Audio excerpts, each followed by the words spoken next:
Genesis 21. Thus the heavens and the earth were completed in all their vast array. By the seventh day, God had finished the work he had been doing, so on the seventh day he rested from all his work. 3. Then God blessed the seventh day and made it holy, because on it he rested from all the work of creating that he had done. Adam and Eve. This is the account of the heavens and the earth when they were created, when the Lord God made the earth and the heavens.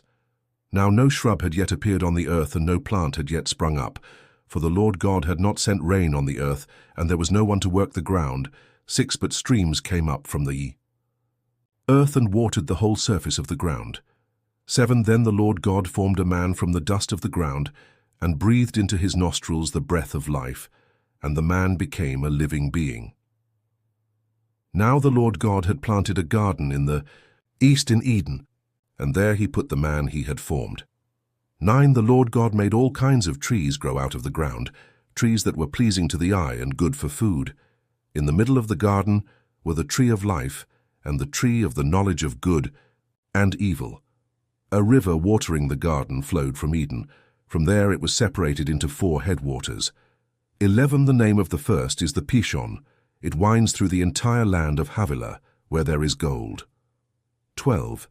The gold of that land is good. Aromatic resin and onyx are also there. 13. The name of the second river is the Gihon. It winds through the entire land of Cush. 14. The name of the third river is the Tigris. It runs along the east side of Asher, and the fourth river is the Euphrates. The Lord God took the man and put him in the Garden of Eden to work it and take care of it. 16. And the Lord God commanded the man, "You are free to eat from any tree in the garden."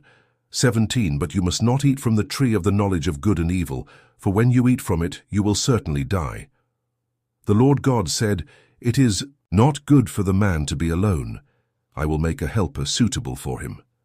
Now the Lord God had formed out of the ground all the wild animals and all the birds in the sky.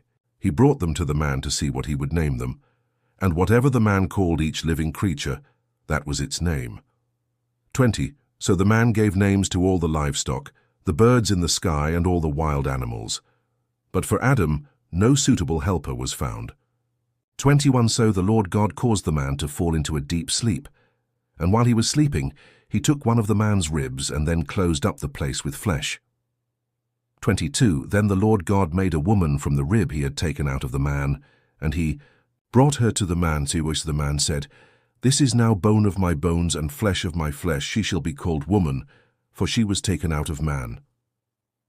That is why a man leaves his father and mother and is united to his wife, and they become one flesh.